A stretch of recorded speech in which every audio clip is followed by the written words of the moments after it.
So ఇలా మీరు habit form అయిపోయిన తర్వాత మీరు ఇంకా మంచి పనే చేస్తారు, చెడ్డ పనే చేస్తారు. వాడికి తెలియదు ఎందుకు చెడ్డ పని చేస్తున్నారు, కానీ చెడ్డ పనే చేస్తుంటాడు, మంచి పనే చేస్తుంటాడు. సో మనం చాలాసార్లు అనుకుంటున్నాం, ఇప్పుడు నేను ఇలా ఉండడానికి నేను చూస్తున్నాను అంతకుముందు క్రమం అదే అనుకుంటున్నాను కదా.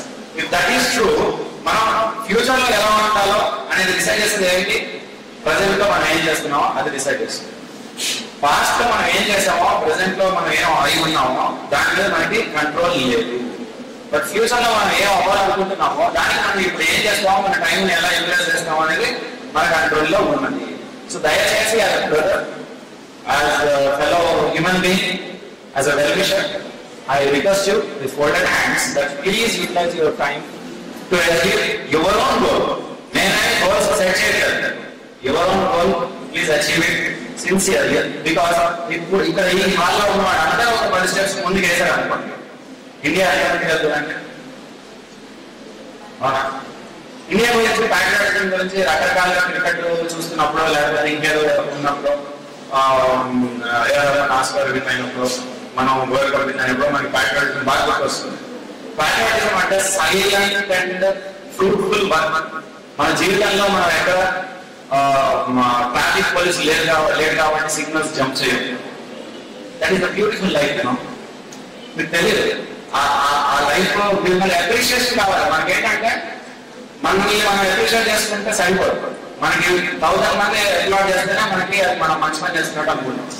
సో అది చాలా మన జీవితంలో మనం బ్యూటిఫుల్ గా ఉండగలిగితే మనం చాలా ప్రశాంతంగా ఉంటాం. సో ఇండియాలో మనం చేస్తున్న గ్రేట్ ట్రాఫిక్ సిగ్నల్ జంప్ చేయకుండా ఉన్నాం. Okay, it is very simple. జీవితం మొత్తం ట్రాఫిక్ సిగ్నల్ జంప్ చేయకుండా ఉన్నాం. కపిల్ దేవ్ అంట మొత్తం ఆయన కెరీర్ ఒక్కసారి కూడా నవ్వాలి లేదా తెలుసా? భయం కదా, క్రికెట్ అంటే తెలుసు కదా, ఆడలేదు. Okay, thank you. So bowl చేసేటప్పుడు అంత డిసిప్లిన్ గా బౌల్ చేశారు. How much power? Okay, because to hit, you need some strength, but not to hit when you can hit. It takes much more strength.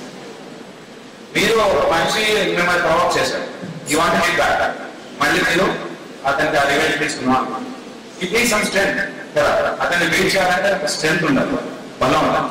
కానీ మీరు definite గా మీరు అతన్ని hit చేయొచ్చు, అతను పడిపోతాడు, ఇంకా మళ్ళీ జీవితంలో లేవడం అని తెలిసినప్పుడు కూడా మీరు హిట్ చేయకుండా ఉండడానికి ఇంకా చాలా స్ట్రెంగ్త్ ఉంది, ఇంకా చాలా స్ట్రెంగ్త్ కావాలి.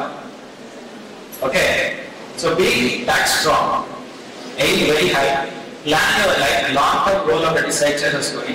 I think I suggest this to so many youngsters that take off 1 week of your life. ఒక 1 week దాదాపు ఒక 4-5 days కానీ 1 week కానీ జీవితాన్ని తీసేసేయండి. లీవ్ పెట్టండి, ఒక రూమ్ లో lock your self. Okay, food అంతా తెచ్చి పెడితే బాగుంటుంది. సో ఆ రూమ్ లో ఉండి ఒక బోర్డ్ పెట్టుకోండి, మంచి పేపర్స్ పెట్టుకోండి. What is in your mind, right it down. What you want to do with this life, right it down. What is your ultimate goal, right it down. If your ultimate goal is to marry and to get children and వాడిని స్కూల్లో చేసడం, వాడి పెళ్లి చేయడం, వాడి పిల్లలతో ఆడుకోవడం, ఇదంటే anything. Okay, దానికి పెద్ద ఏం అవసరం లేదు. బట్ మా కన్సర్న్ ఏంటంటే ఇండియా ఇంత human resources waste. Okay, so if you want to reach something higher, something better than what you already are, please plan your life for 1 week, ఒక లాంగ్ టర్మ్ గోల్. అది reach అవ్వడానికి ఒక series of short term goals పెట్టుకోవాలి, time oriented goals. ఈ రోజులో నేను ఇది achieve చేస్తాను, అంతవరకు చేస్తే చాలు.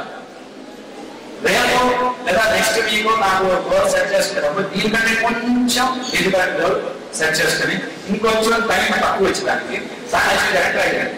ఇలా కొంచెం కొంచెం చేసుకున్నప్పుడు విల్ పవర్ పెరుగుతుంది, సంకల్ప శక్తి పెరుగుతుంది. సో ఆఫ్టర్ సర్టెన్ టైం ఏమవుతుందంటే మీకు ఆ సంకల్పం ఎంత బలమైపోతుందంటే మీరు ఏ రకంగా చేయగలరు. You want this, you will do this.